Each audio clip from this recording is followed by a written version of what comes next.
Hello, Merry Christmas. If you are the lucky one this Christmas to get a Banjitar for Christmas, I'm going to give you a couple of tips that you can use to get this set up and playing in no time, so you will be really satisfied with your gift. When you buy a Banjitar or a 6-string banjo or a ganjo, there's any number of those names that are applied to the instrument, there are several things that you want to do first off when you get it. The instrument is tuned like a guitar, E-A-D-G-B-E. So if you're a guitar player, which is probably the case, you're going to feel right at home with one. However, some setup tips for the banjo are a bit different than it is for the guitar, just because the construction is different. First thing is talk about strings.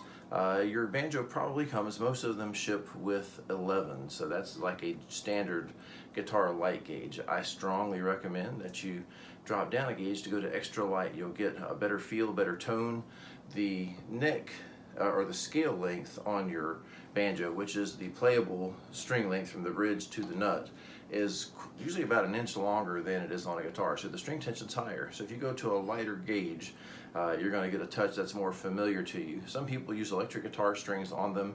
I don't necessarily recommend that that's a good tone, but some people do that and then they're satisfied with the sound, and if they want a really super light touch. But just a basic bronze, like an Ernie Ball or Diodario extra light set beginning with a 10 on the E, 10 to 46 is usually quite suitable for them. For the setup, like your guitar, there is a truss rod, and you access the truss rod by a little cover that's up here.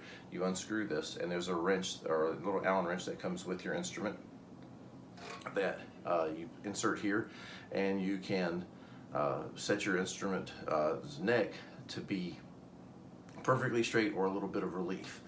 One of the things you want to keep in mind is that when the string moves, it moves more in the middle than it does by the bridge or the nut. It makes the shape of an ellipse. So some people, if they really want to avoid buzzing, they want their neck to have a slight bit of what's called relief in it. So if you sight down the neck, you're looking like this from the string down to the bridge, well, the string is always going to be a perfectly straight line.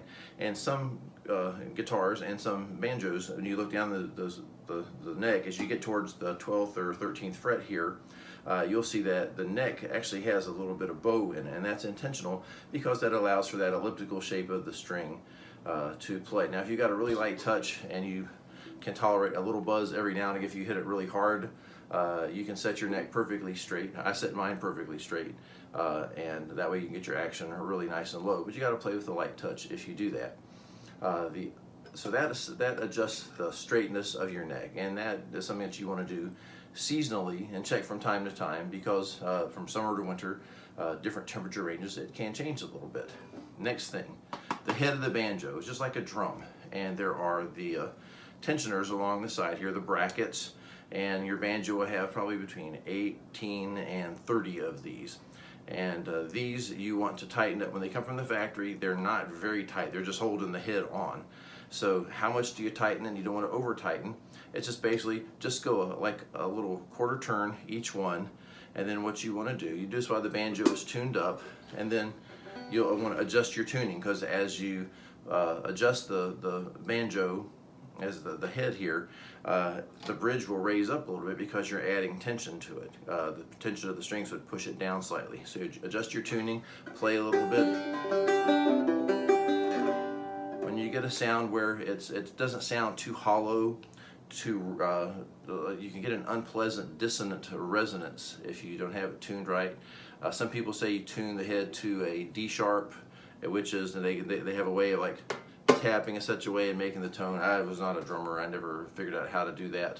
I just tune it up to where it sounds good, where it sounds nice and tight and crisp, but you want to make sure you don't over tight. So just go a little bit like a little quarter turn on each one until they're nice and snug, and then make another round. Just work your way around in a circle. Don't do one side more than the other. You'll get a feel for it as you do it, but just don't go crazy with it the first time. the next step is the coordinator rod in the back of the banjo, and you see this metal rod that's in here. It's called a coordinator rod. Some banjos have two, some banjos have one. What this does, it changes the height of the neck in relation to the pot or the rim of the instrument. And so if your action is high, you don't need to be shaving down your bridge or anything, although you maybe in some cases you might need to. But generally, you can tighten or loosen the coordinator rod in the back, and that will help set the height of the strings here. Very easy to do, much easier to adjust than a guitar. So the coordinator rod, that's for adjusting the height of your neck compared to the top of the head. And so you can get your action real nice and low and comfortable there. Some people will do something like, if you've seen drummers, a lot of drummers will put a pillow or a bag of sand or something inside the drum to kind of, the bass drum, the kick drum, to give it a more of a thump sound and get rid of the extraneous resonances, so you get a nice crisp tone. And some people actually take something like a washcloth or a polishing cloth, or a little bit of foam, and they'll put between the coordinating rod of the head somewhere down here near the bridge.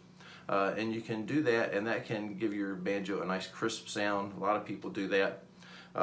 In this case, I have a pickup installed in my banjo that actually attaches to the head, and that dampens the resonances just fine. I don't have to add anything additional.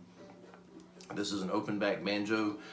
Many banjos have a resonator on the back that's closed up. You just unscrew that. You can make these changes and then put that back on. That's about it for